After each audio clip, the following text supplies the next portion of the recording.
ഇന്നത്തെ നമ്മുടെ യാത്ര കോട്ടയം ജില്ലയിലുള്ള രാമപുരത്തേക്കാണ്. രാമപുരത്തെ കാഴ്ചകളാണ് ഇന്ന് നാം കാണാൻ പോകുന്നത്. ഉച്ചയോടുകൂടി തന്നെ ആവേശത്തോടെ പുറപ്പെട്ട ഞാൻ രാമപുരത്തെത്തി. ഇതാണ് രാമപുരം ടൗണ്. നമ്മൾ ഈ ടൗണിൽ കൂടി പോകുമ്പോൾ പഴയകാല പ്രൗഢിയിലുള്ള കെട്ടിടങ്ങളും മറ്റും കാണാം. രാമപുരം പള്ളിയുടെ സൈഡിൽ കൂടി ഒരു റോഡുണ്ട്. ഈ റോഡിൽ കൂടി നമ്മൾ ചെല്ലുമ്പോൾ പാറ കട്ട് ചെയ്ത് നിർമ്മിച്ചിരിക്കുന്ന റോഡ് നമുക്ക് കാണുവാൻ സാധിക്കും. ഇരുവശങ്ങളും ഉയർന്ന് നിൽക്കുന്ന പാറക്കെട്ടുകളും അതിലൂടെ വളഞ്ഞു പൊളഞ്ഞു പോകുന്ന വഴിയും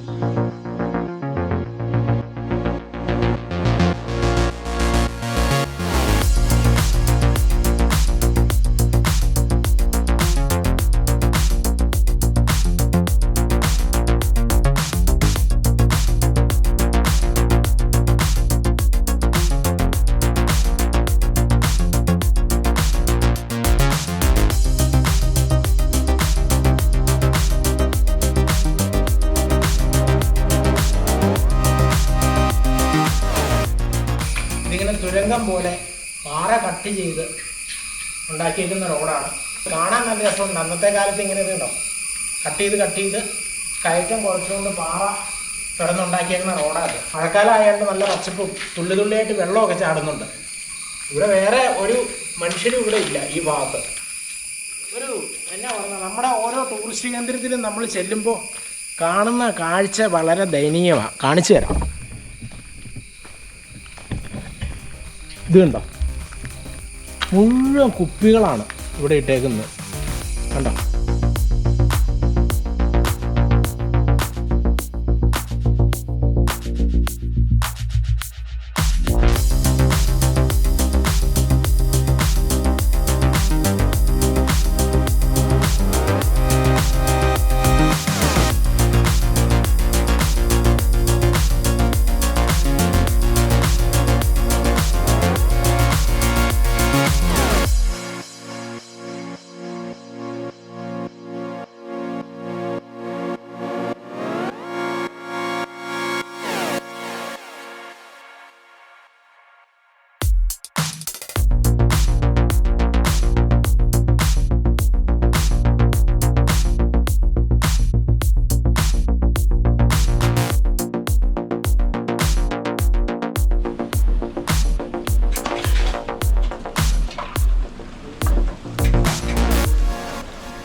വള്ളിച്ചെറിയിലെ മോഹൻചേട്ടൻ്റെ ചായക്കടയിൽ കയറിയപ്പോൾ നാട്ടിൻപുറത്തിൻ്റെ ആത്മാർത്ഥതയും സ്നേഹവും ഒക്കെ നേരിട്ട് അനുഭവിക്കാൻ കഴിഞ്ഞു കേട്ടോ. ചൂടോടെ വിളമ്പിയ പോത്തിറച്ചിയും കിടിലൻ പഴംപൊരിയും ഒരു ഗ്ലാസ് ചായയും യാത്രയ്ക്ക് വേറിട്ടൊരു രുചി സമ്മാനിച്ചു.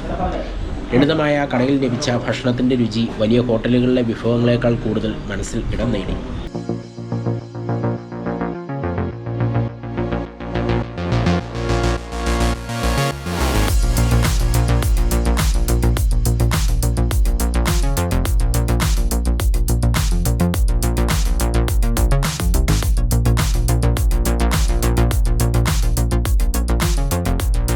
ചരിത്രവും വിശ്വാസവും പ്രകൃതി ഭംഗിയും ഒത്തുചേരുന്ന ഈ സ്ഥലത്തിൻ്റെ പ്രത്യേകത എന്ന് പറയുന്നത് ഇവിടെ നിന്ന് കഴിഞ്ഞാൽ അങ്ങ് ആലപ്പുഴ വരെ കാണാൻ സാധിക്കും എന്നാണ് ഇവിടെയുള്ള ആളുകൾ പറയുന്നത്. വൈകുന്നേരങ്ങളിലാണ് ഇവിടെ ആൾക്കാർ കൂടുതലായി വരുന്നത്. ഇവിടെ വന്നിരുന്ന് കഴിഞ്ഞാൽ നല്ല കാഴ്ചകളൊക്കെ കാണാൻ പറ്റും, സൂര്യൻ അസ്തമിക്കുന്നതും ഒക്കെ.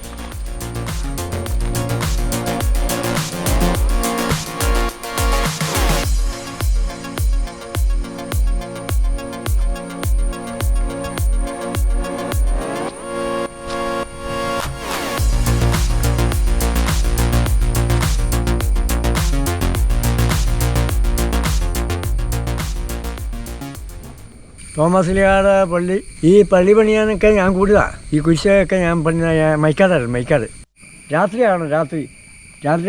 ആലപ്പുഴത്തെ വിളക്കുമരം വരെ കാണാമായിരുന്നു. ആലപ്പുഴ വിളക്കുമരം അവിടെ അങ്ങ് വിളക്കുമരം എന്ന് പറഞ്ഞാൽ അവിടെ കൊടിമരത്തിൻ്റെ മുകളിൽ വിളക്ക് കഴിച്ച് വെച്ചേക്കുന്നത്. അത് വട്ടം കറങ്ങി വരുന്ന കാണാം നമുക്ക്. ഇപ്പം അങ്ങനെ കാണുന്നില്ല. കാലം രാത്രിയിൽ ഇപ്പം നമ്മൾ വരുവില്ലല്ലോ ഒന്ന്. അങ്ങനെ എല്ലാ സ്ഥലങ്ങളും കാണാം, ആൾക്കാരെ കാണാം. വൈകുന്നേരം ആകുമ്പോൾ ആൾക്കാർ എവിടെ വരും. രാത്രിയൊന്നും സന്ധ്യ ആകുമ്പോഴാലും കുറേ കഴിയുമ്പോൾ അങ്ങ് പോകും.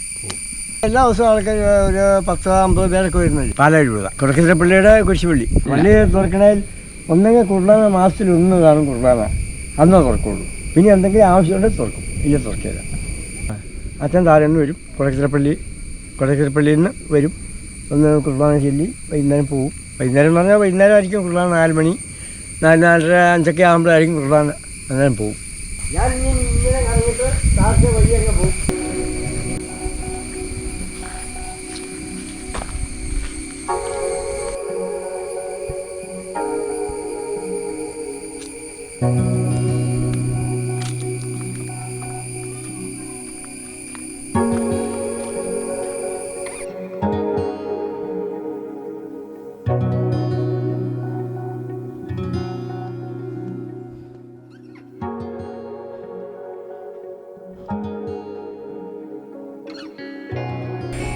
ഈ സ്റ്റെപ്പ് കയറി ചെല്ലുമ്പോൾ അടുത്ത വാറ കൊള്ളാം.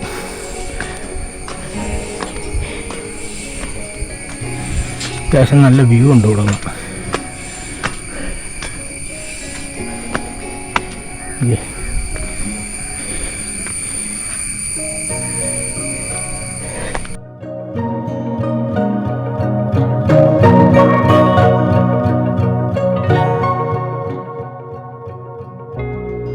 വൈകുന്നേരങ്ങളിലൊക്കെ ഇവിടെ ഒന്ന് ഇരിക്കാം.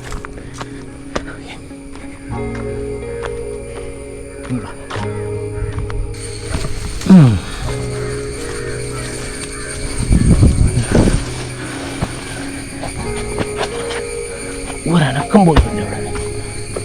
പട്ടാ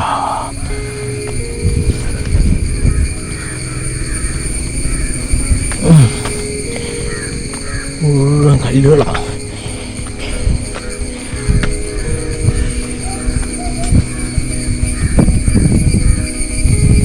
ഇവിടെ എല്ലാം ചില്ല് പൊട്ടിച്ചിട്ടേക്കുക.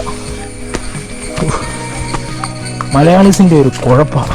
എവിടെ ട്രക്കിങ്ങിന് പോയോ, ഏത് വ്യൂ പോയിന്റിൽ പോയോ അവിടെ പൊട്ടിച്ചിടും.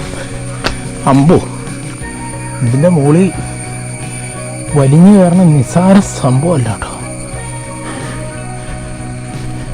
ഇതിൻ്റെ മുകളിൽ നിന്നുള്ള ഒരു വ്യൂ ഇതാ. ഒരു പഴയ ഒരു പാറമടയുടെ കുളം ഉണ്ട് അങ്ങേ സൈഡിൽ.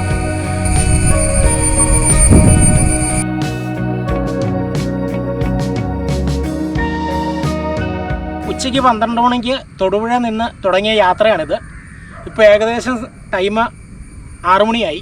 ചെറിയൊരു വൺ ഡേ ട്രിപ്പൊക്കെ പ്ലാൻ ചെയ്യുന്നവർക്ക് ചെയ്യാൻ പറ്റിയൊരു ട്രിപ്പാണിത്. ആദ്യമേ വന്ന് നമ്മൾ ആ റോക്ക് പാറ വെട്ടി ഇറക്കിയ റോഡ് കാണുക. രണ്ടാമത് നമ്മൾ വന്ന് പഴംപൊരിയും ബീഫും കഴിക്കുക. മൂന്നാമത് സെൻറ് തോമസ് മൗണ്ട് പോവുക. നാലാമത് തിരിച്ച് വീട്ടിലേക്ക് പോകുന്ന വഴിക്ക് ഉഴുവൂര് വന്ന് ആനക്കല്ലുംപാറ വ്യൂ പോയിൻ്റ് കാണുക. ഫാമിലിയൊക്കെ ആയിട്ട് വന്ന് കയറാൻ പറ്റിയ വ്യൂ പോയിൻ്റാണ് സെൻറ് തോമസ് മൗണ്ടും ആനക്കല്ലുംപാറയും. ഇന്നത്തെ വീഡിയോ ഇവിടെ വൈൻഡപ്പ് ചെയ്യുവാണ്. പുതിയൊരു വീഡിയോയുമായി ഞാൻ നിങ്ങളുടെ മുമ്പിൽ എത്തുന്നതായിരിക്കും.